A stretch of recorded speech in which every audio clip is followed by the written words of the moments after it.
Today we're in studio per se with a good friend of mine, Kat. We're talking usual topics like lifestyle design and why people decide to make decisions they do to say make their lives better, or positive changes, or what sort of works for them to make their world more enjoyable. Right now we're in the very south of Mexico. I don't actually even know where we are. We're somewhere between Tulum and Playa del Carmen. I'll get Kat here to explain the actual name of the town because I don't even know the name of it. So we'll get right to the point. Yeah, Kat, if you could start off with, just tell us where we are first of all, because I don't even know the name of the town. The name of this town is 𝗔𝗯𝙀. Yeah. So it's the 𝗔 is little, so it's a fraccionamento. So the fraccionamento of 𝗔𝗯𝙀, which is about 20.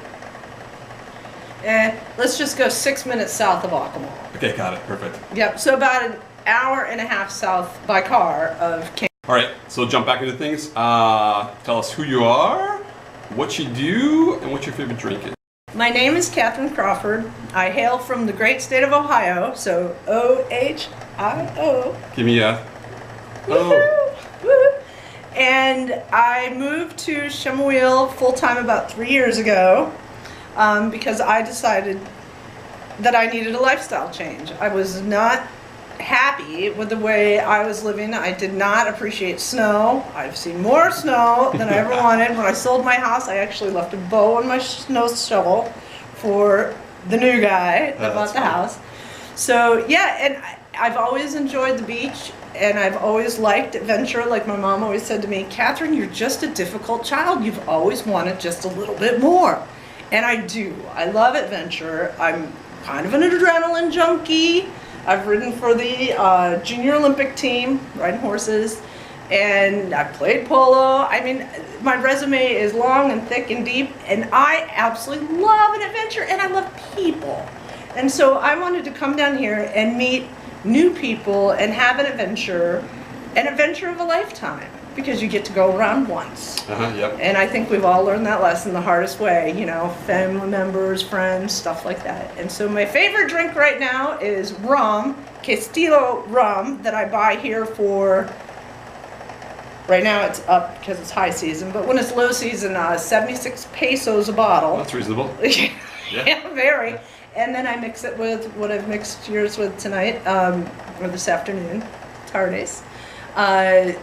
What did I mix it with? What is it? Fresca. Fresca. Yeah. Yeah, the little tequila and Fresca. So here we go. Mexican Cheers. drink. So you moved here about 3 years ago, you said? 3 years ago, full time. Yeah. Bought the house in 2008. Yeah. Hola. Hi. Hola, niños. Hola. Un momento. Go down to the party. Okay, go down to the festival. I'll be there in a minute, okay? Oh, you have your puppy! It's gonna show the kids, but maybe they're gone. Yeah. Look, here, let's walk out. Here, let's walk out and see the kid. Luca. Stay. Here. Come here. Oh, it's a big festival. Yeah, we're having a party. Hola, amigos. Hola, say hi. These are the neighbors. These are my neighbors. Hi, you're on camera. And the puppy. Hi, baby. See, I have the ring on still that you gave me. Yeah. Yeah, right. you have perro.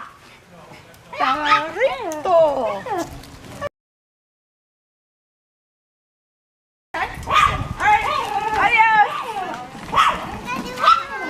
That was a fun surprise. Yeah, it was an authentic. So to give some context to what just happened. The neighborhood's friendly. It's a friendly neighborhood. It is a friendly neighborhood. Yeah. And that's part of the reason that I love Mexico. I remember walking to work every day, and you'd walk past people, and they wouldn't even acknowledge your existence. You just walk by them and head down, and I care about people. Yeah, how was your day? What are you doing? How's your family? How's your pet? How's your, you know, whatever you care about. These are good things to exchange in life.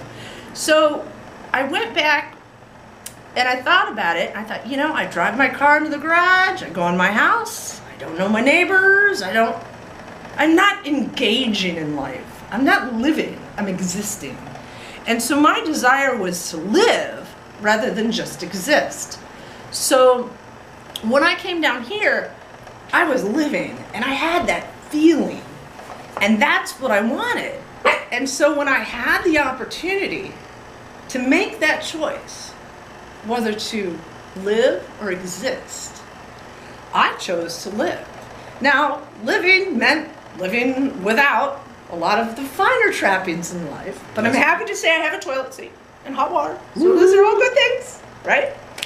And then I have neighbors that are so sweet and so kind. We may not speak the same language, but they stop by and they bring their families. And they make a point of acknowledging me as a person to say, you live and we exist together and we do speak the same language. And I think that's so important and so wonderful. And I wouldn't change it for the world. It's pretty good. Yeah, they seem like pretty nice people. Oh, they are. They're awesome. Yeah. And the little boy last night gave me this ring. Yeah, he looked, what was there, 8 kids out there or so? They all knew your name? Yeah, yep, they do. Those are my little ribbon store kids. Yeah, and so I engage with all of them, and they have names that are like so hard for me to pronounce, and you see that there's so many consonants in them. I'm like, oh God. And you know, and it's taken me 3 years, and the mom of them, the matriarch of it all, has to tell me over and over and over again what these kids' names are, because it's not like John, Pete, Sue, Kix, right? You know, it's not, you know, it's like Leticia, and you're just like, okay, first of all, let me work at saying that, let alone we'll spell it. How do you feel now that you've been here for 3 years living this life, opposed to how you used to feel? Is this some sort of shrink question? How do you feel? No, just, how does that make you feel? Yeah.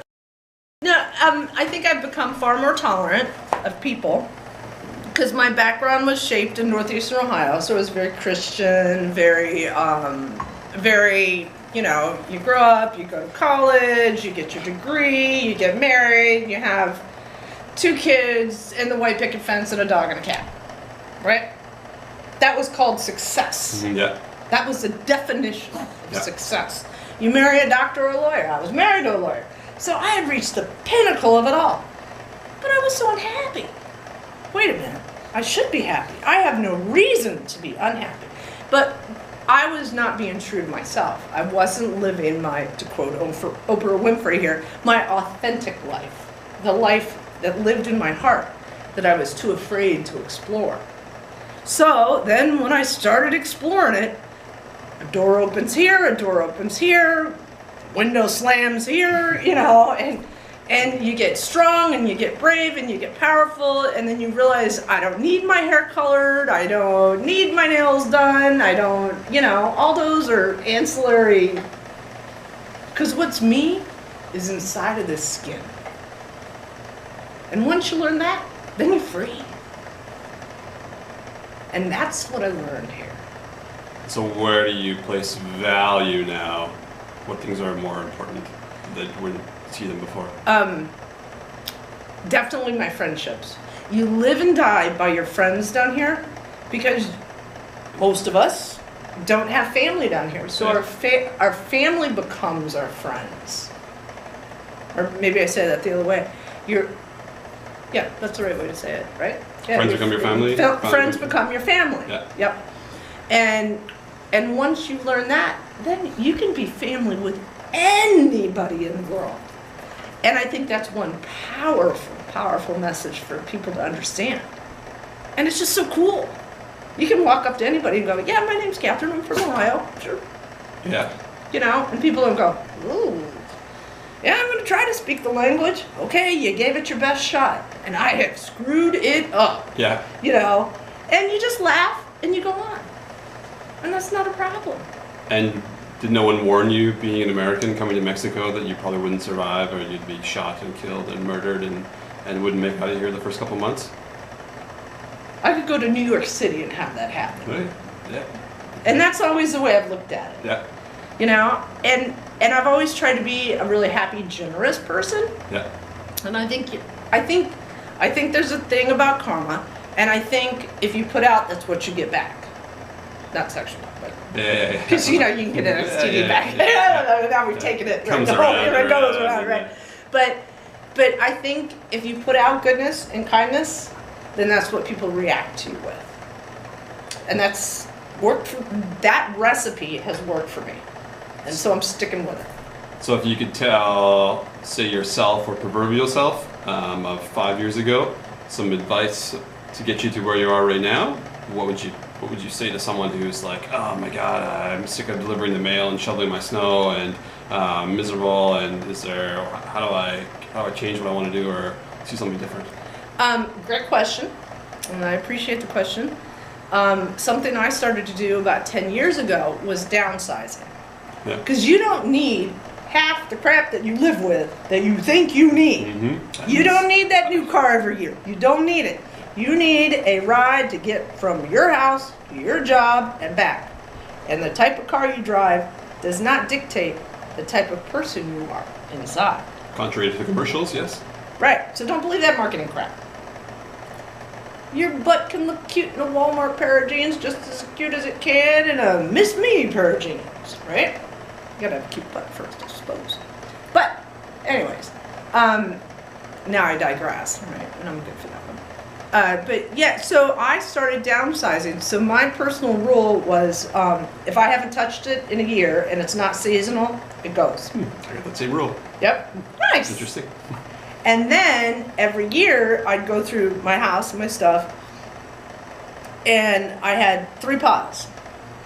Keep it, throw it out, and give it away. The biggest pile I wanted was the give it away pile. Was it that was donated or find a friend or whatever. But so I was never a big accumulator of stuff. So if I hadn't touched it in a year, it's gone. Out the door. Out the door. That means you didn't need it in the first place. Gone. Secret question, I guess, would be is, how is it that you managed to survive down here, say, working or not working, or sustainability? If someone wants to know, oh my God, Kat, like, how do you eat? How do you pay your bills? Pay my bills with money. I eat with my mouth. And just like everybody else. I'm just a regular girl, just like everybody else. So you had to trade in your American home for your Mexican home? No, I had both. Oh yeah. So I sold my American home. So I have no house back there. Yep. No, gone. This is home sweet home. This is it. Yeah. And so I sold that home to come have the adventure of a lifetime. And was it worth it? Absolutely. And people call me crazy, they call me nuts. But that's okay. Because what did my dad always tell me? There's a difference between crazy and eccentric. It's a pretty fine line. It's a fine line, Yeah. but I think Daddy had it right. Daddy said, eccentric people have money. Crazy people are just nuts. I think that's right. I'd like to have a little bit of both those friends. But, yeah. Well, my dad's a little bit nuts. He's a little bit eccentric, too. I don't know. But it all works for me. And if it works in the end, and if it works for you, then that's what you need to do. Because I want everybody to find a space in their heart that they're happy living in. Because once you get there, there's nothing better than that. You feel gratitude every day, you feel happiness, you're excited about waking up, and there's nothing better than that feeling. On that note, we're going to take our red travel cups to meet the Mexican friends that just rolled up at the door to say hi, to invite us down to the party at the end of the street, I think. So I'd say that life in Mexico is going pretty well. Thanks a lot, Kat. I appreciate your insight and advice, and hopefully anyone who felt like you did 5 years ago and wants to make a little change can find their way to a little piece of happiness somewhere on the planet. Absolutely, and be happy to contact me because I'm happy to direct you and help you with the lessons and stuff that I've learned. It changes every day down here, but you know, it is what it is. And that's part of the fun of it too.